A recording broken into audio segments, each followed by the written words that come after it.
नमस्कार दोस्तों, आज मेरा विषय एसआईआर पर है। काफ़ी दिनों से एसआईआर को लेकर के बातें हो रहा है, चर्चा हो रही है। एसआईआर सही है, गलत है? आज मैं इसी के बारे में कुछ बताने वाला हूँ।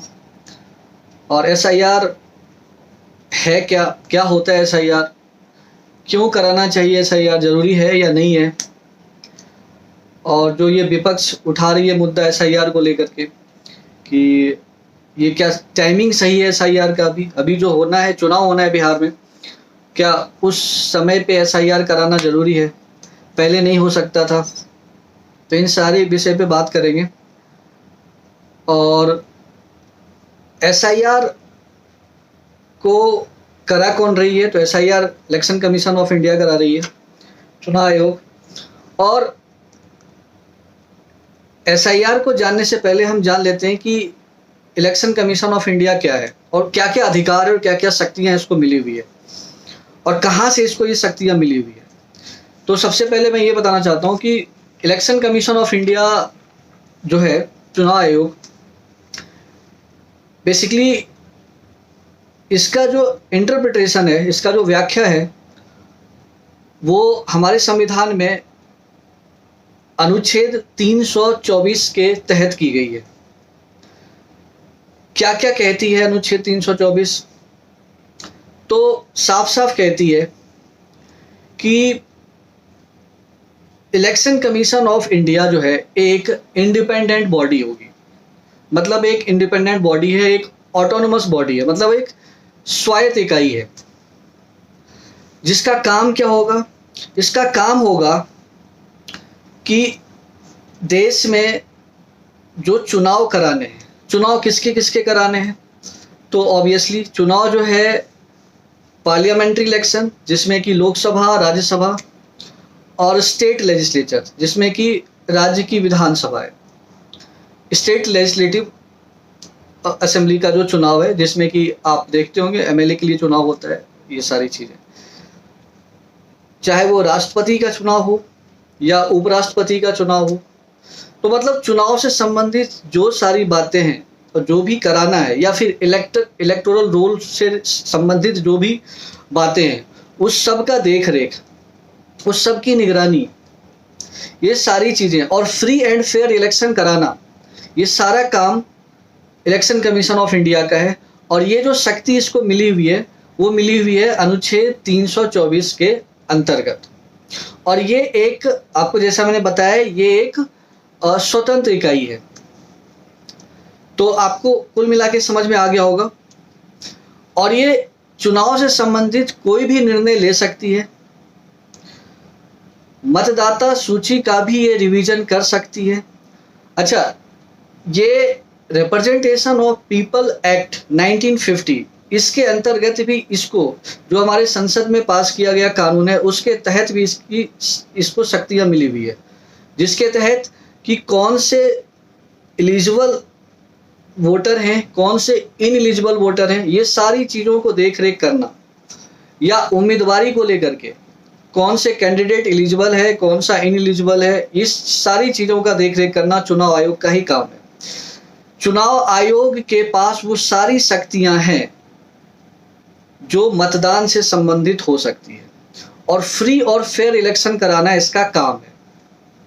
अब बात करते हैं हम लोग कि नागरिक के तौर पे कि कौन वोट देने के लिए या कौन मत देने के लिए एलिजिबल है। तो इसकी व्याख्या जो है वो हमारे संविधान के अनुच्छेद 326 के तहत की गई है। 326 क्या कहता है? तो 326 कहता है कि चुनाव, वोट देने का अधिकार, मत देने का अधिकार किसको किसको है। क्योंकि हमारे देश में जो स्वीकार है वो अडल्ट सफरेज है। अडल्ट सफरेज को हम लोग कहते हैं यूनिवर्सल अडल्ट फ्रेंचाइजी। ठीक है, ये क्या होता है? तो ये सिंपल सी बात है कि हमारे देश में वो सभी वोट देने के लिए एलिजिबल है। सबसे पहला कंडीशन ये है कि वो देश के नागरिक होने चाहिए। ठीक है, आप ध्यान देना, देश के नागरिक होने चाहिए वो, और उनका जो एज है, जो उम्र है, वो 18 साल होना चाहिए। ये सब कहा गया है संविधान के अनुच्छेद 326 के तहत। अब थोड़ी सी बात मैं कर लेता हूँ कि जो मैंने अभी बताया था एडल्ट सफरेज और यूनिवर्सल एडल्ट फ्रेंचाइजी क्या होता है। हमारे देश में किसी को भी, चाहे वो किसी भी कास्ट से आता हो, किसी भी जाति से आता हो, चाहे वो महिला हो या पुरुष हो, चाहे वो कोई सा भी धर्म फॉलो करता हो, चाहे वो पढ़ा हो या अनपढ़ हो, इस किसी भी ग्राउंड पे उसके साथ भेदभाव नहीं होगा। सभी वोट देने के लिए, सभी मत देने के लिए एलिजिबल है। बस एक बात है और ध्यान रखना है कि इसमें वो नागरिक होना चाहिए।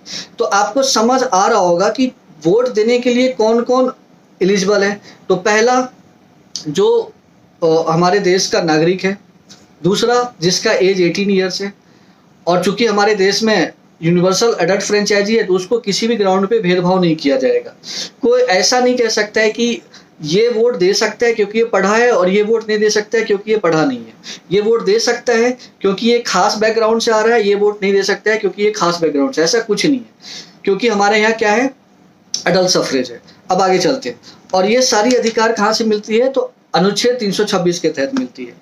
अच्छा, इसमें और भी बातें कही गई है। ये कही गई है कि अगर कानून के द्वारा किसी को मत देने का अगर कोई इलीगल प्रैक्टिसेस में इन्वॉल्व है तो वो नहीं दे सकता है। ये सब बातें भी है, ठीक है। और ये बातें रिप्रेजेंटेशन ऑफ पीपल एक्ट 1951 में भी दिया गया है कि कौन वोट दे सकता है, कौन वोट नहीं दे सकता है। ये बातें होगी। अब हम लोग बात कर लेते हैं SIR पे। ये बातें आपको समझ में आ गया होगा कि क्या है इलेक्शन कमीशन का रोल और क्या है वोट कौन दे सकते हैं। ये दो बातें मैंने आपको बता दिया। अब आते हैं हम लोग SIR पे कि SIR है क्या। SIR मतलब स्पेशल इंटेंसिव रिवीजन। ये एक इलेक्टोरल रोल का रिवीजन होता है कि आप समझ सकते हो कि ऐसा समझो, सबसे पहले वोट कौन दे सकता है, जो इस देश का नागरिक है।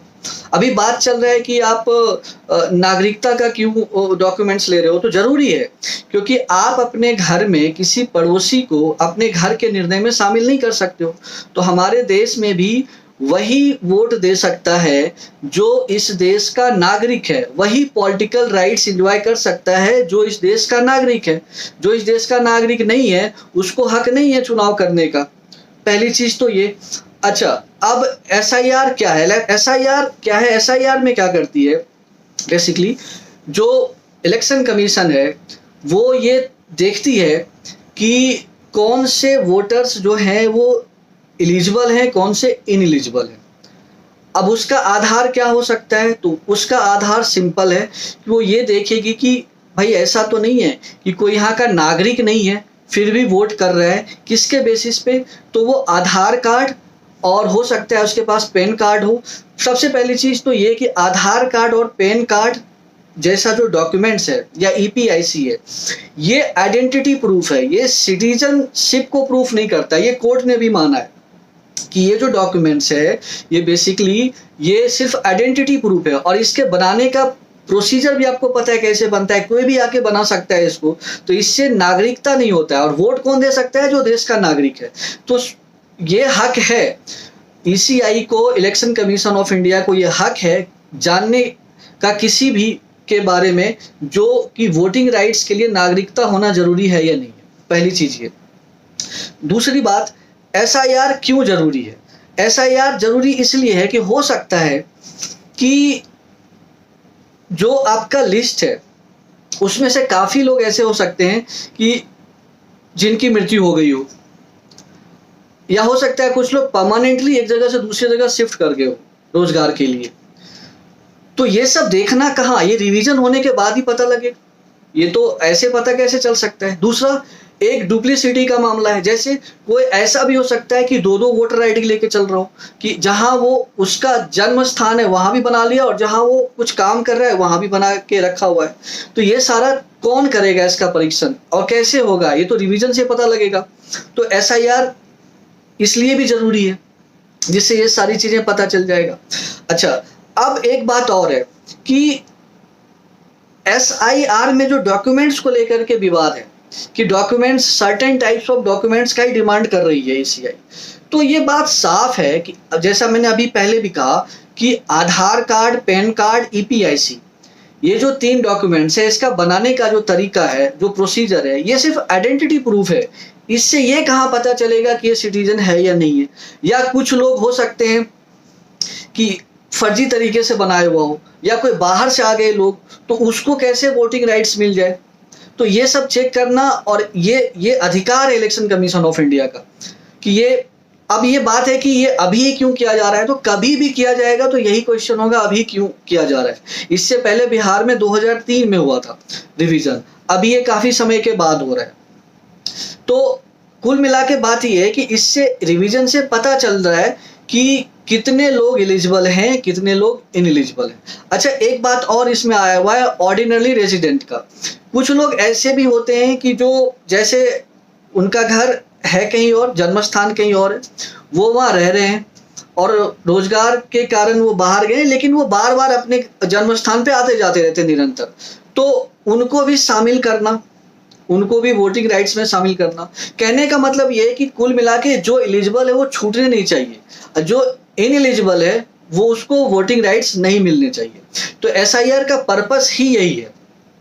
अब ये एक पार्टी के लिए, विपक्ष के लिए एक मुद्दा हो गया है कि ये गलत है, इसका टाइमिंग गलत है, और इतने वोटर्स को हो सकता है बाहर निकाल दिया गया हो। उनको ऐसा लग रहा है, हालांकि उन्होंने अपना जो भी है, जो भी डिटेल है वो शेयर किया है, वो उस पर मैं पॉलिटिकल जो भी इशू है उस पर मैं जाना नहीं चाहता हूँ, क्योंकि ऐसा हमेशा होता है कि जब कोई भी पार्टी जब सत्ता में होती है तो जितनी भी ऑटोनोमस बॉडी है, सत्ता वाली पार्टी को सही लगती है, विपक्ष वाले को लगती है वो सरकार के हिसाब से काम कर रही है। क्योंकि जब UPA थी तो उस समय CBI को पता ही क्या कहा गया था, पिंजरे का तोता कहा गया था। तो और अभी अब ये है, अब जैसे ही अगर मान के चलो अगर वो जो विपक्ष है वो सत्ता में आ जाए तो इलेक्शन कमीशन का जो आपका EVM है सब सही हो जाएगा, ये सारी चीजें सही हो जाएगा, ठीक है। तो वो टाइम टू टाइम ये चलता रहता है। अभी कुछ दिन पहले EVM का इशू चल रहा था, तो अब ये इलेक्टोरल रोल का चल रहा है। अब ये भी आप देखना कुछ दिन तक में समय सारा सेटल हो जाएगा, क्योंकि ये एक तरीके से ये चुनावी मुद्दा भी होता है, और भी बहुत सारा इशू है उसको नहीं उठाया जाता है। अब ये एक तरीके का अलग माहौल हो गया है। तो बेसिकली SIR, मेरा कहने का मतलब SIR जरूरी है, SIR जरूरी है रिवीजन करने के लिए। और ये करेगा कौन? ये ECI को पूरा पावर है, पूरी शक्तियां कर सकती है। अच्छा, डॉक्यूमेंट जहां तक जो मांग रही है, जो कहा गया 11 डॉक्यूमेंट्स ले रही है, तो ठीक है 11 डॉक्यूमेंट्स, तो भाई जो नागरिक होगा वही वोट करेगा ना। अब आधार कार्ड के बेसिस पे कैसे कोई वोट कर सकता है, क्योंकि आधार कार्ड तो नागरिकता प्रमाण करती ही नहीं है, ये एक आइडेंटिटी प्रूफ है, एक पहचान पत्र है, इससे नागरिकता कहाँ प्रूफ हो रहा है।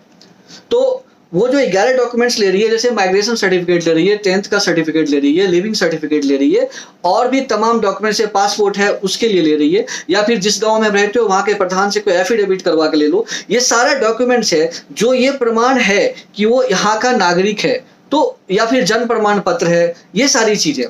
तो भाई जो डॉक्यूमेंट्स वैलिड होगा सिटीजनशिप के लिए, वही तो आपको वोट देने का राइट्स देगा।